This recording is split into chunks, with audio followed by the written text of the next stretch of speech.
Yo, what's up, guys? So I was watching the new Two and a Half Men episode earlier this week in class, and I was reading through some comments, and a lot of comments were like, "When is Ashton Kutcher ever going to be funny?" And all I could really think was, "Are you fucking kidding me? Like, have you never seen that '70s show whatsoever?" I think I've seen every episode at least two or three times, and that guy is hilarious. Okay, what are you on right now? Anyway, I got a match here against Pro Poke Player. I think he changed his account or something because he had too many dead subscribers, which I disagree with enough to just not even look into that. So I don't know what his new account is, but. Lead with my Heatran, he leads with the Bronze Eye. I'm just going to go for the Stealth Rock, expect him to not want to stay in for the fire move, goes into Starmie. And I'm thinking, okay, it's the second turn of the game. I'm just going to predict the Water move or the Rapid Spin and go back to Jellicent, who is immune to both. And it seems like a good thing to do, right? Wrong. He's going to predict exactly that, goes for T-Bolt. And because he has Life Orb, as well as the fact that I'm physically defensive, that's going to do a lot to me. That's an easy 2-hit KO. And I cannot stay in there. I don't expect him to want to overpredict, though, because if I stay in and he Ice Beams or Surfs or whatever, and I recover, then that's definitely bad news for him. So I'm going to go back to Amalga, expecting another T-Bolt, which he does go for. And I get my Motor Drive, and I'm thinking, well, I don't see any ground types, so I'm just going to go for the Electro Ball, which I believe does more damage depending on how much faster you are than your opponent. And he goes back to Bronzong, who is, obviously really slow, and that's going to be an easy 3-hit KO, surprisingly to me as well. I am Scarf, as well as at +1, so technically at +2 now. And I guess that maximizes the power of Electro Ball in this scenario. I don't really know how much it gets up to, though. But 2 hits bring him down to red. I'm just going to go for the Electro Ball again to finish him off after he goes for Stealth Rocks. And that pretty much means my Amalga was able to finish off a Bronzong from full HP without even losing any HP itself. All he really got to do was set up hazards. And yeah, like, is it me or do I make this look easy sometimes? Just finishing off Bronzongs with Amalgas, like, it's no big deal whatsoever, It's cool. It's what I do, man. It's what I do. Anyway, here comes the Dragonite. I'm just going to go for the Electro Ball again. I don't really feel like switching out at this point. I mean, this is pretty much as good as it's going to get. Like, I'm stuck onto Electro Ball at +2 speed. I should be doing a decent amount of damage to him regardless of what kind of set he is. He is, in fact, bulky, though, after seeing Dragon Claw not killing me and after seeing me do about half what he had left after Stealth Rocks. And it doesn't quite look like this is going to kill after seeing how much the first one did, but it comes so fucking close. Like, really? You're going to live with that little? That's like running a fucking marathon. You're not expecting to be able to finish because of, I guess, your stamina not being high enough or whatever. And you come close enough, though, to where, like, you can see the finish line and you're just like, hey, let's just not do this after all because let's just turn around and walk away. Like, really? You're not going to finish that? Like, oh my god. Anyway, I'm just going to keep going for Electro Balls. I'm at 26 HP. I'm going to be dying from Rockets if I switch back in later. So I don't really feel like switching out and having him roost back up to a good amount of HP. So I'm just going to keep doing damage. I don't expect him to want to keep roosting up to where I can possibly start critting him as well, because there should be a pretty high chance of me doing that after he roosts up like 5 times or whatever. But he decides to finish me off here, which is kind of early because he's at below half. If he switches out now and comes back in rocks later, he's going to be at below like a fourth. Meaning that he should probably not really get a chance to even roost up because he's a defensive Dragonite without any speed investment, I assume. And so he's not really going to want to switch it here as I go into Landorus and just finish him off with a Stone Edge. So that's what happens. And in comes a Starmie. I don't expect him to not be faster because he is faster. So I'm just going to... Really, Rick? I'm just going to go back to my Ferrothorn to take the Ice Beam I expected. But he goes for a Hydro Pump, which is kind of risky because he could have missed and I could have stayed in there. Kind of makes me think that he's not running Ice Beam, because if he had it, he definitely should have gone for it right there. So I'm thinking he does not have Ice Beam, which is good to keep in mind because of me having a Salamence as well, which I could possibly stay in on Starmie with now, knowing that. So in comes Luke. I do obviously not want to stay in on a fighting move, so I'm going to go into Mence to get the Intimidate off and take the fighting move with that, which it will do pretty nicely. A bit too nicely, if you ask me. He's going to go for the Close Combat, and it doesn't really do anything. I'm a Jolly Nature Mence with not even max HP and no defense EV, so I'm thinking that must be Scarfed, because it's not Life Orb, it's not Banded. Like, what else could it really be? Like, this guy's a fairly good player. I don't expect him to be running, like, a mid-game Focus Sash or anything, so I expect him to be Scarf, basically. It's pretty common to run Scarf Lucario in Gen 5 as well, so...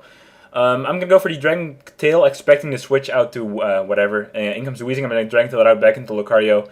And because Scarf Lucario is common to carry Ice Punch, I do not want to stay in here, so I'm going to go back to Ferrothorn to take the Ice Punch and kind of scout if he is in fact Scarf, basically. So I'll go back to this. He doesn't go for Crunch, though. I'm kind of thinking he might have been predicting the Jellicent switch in, so that does still make sense to me at this point. So I'm going to go just stay in. I expect him to be Scarf. I'm just going to go for the lead seat, expecting to switch. And he goes for Close Combat, and I'm like, what? Like, why? Like, what are you running? I don't understand. How is my logic not making sense right now? It cannot be expert belt either, because that should have killed if it is expert belt. Like, what is that really? I don't know. I don't know. He must be focus sash, because I don't know what else it could be, and that's just strange. I didn't expect that from this guy. I get to lease it off though, which is still not too bad. I mean, I would have really preferred my Ferrothorn to be at a good amount of HP for Starmie, especially now that Emolga is dead as well, because that's like the only thing I really have to take care of Starmie. But like I said before, I am expecting him to not have Ice Beam, which is why Mence is still important as well. This Mence is something special though. You'll see in a second here. He's gonna go for Swords Dance, and the switch is now +1 after Intimidate. And this move I'm gonna go for here is, I think, gonna baffle your mind quite a bit. You'll see. So I'm gonna go for Rest.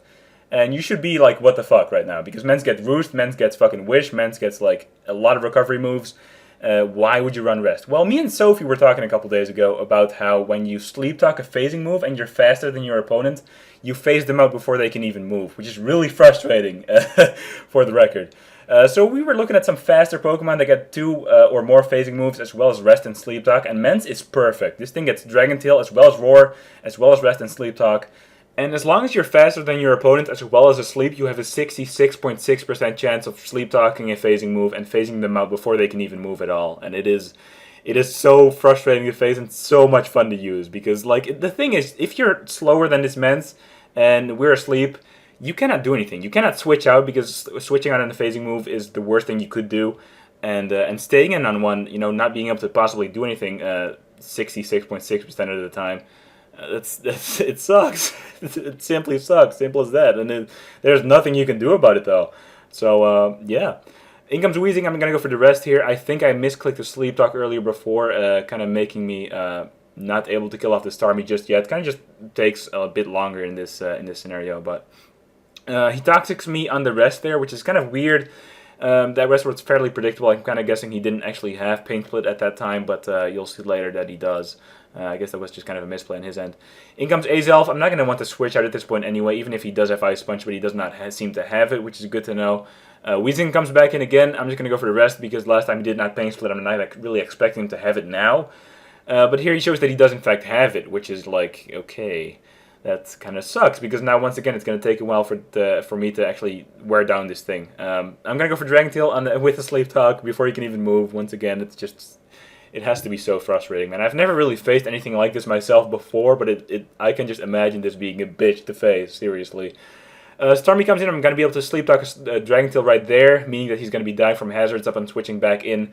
And now that Starmie's gone, I can safely switch out here, expecting the Pain Split, go into my Ferrothorn, and actually gain HP while he loses HP from his own Pain Split, which is always fun. Always fun to pull this off. Always fun to have someone Pain Split you and have them lose HP and have you gain HP. It's like one of the best feelings in the world, other than, well, you know.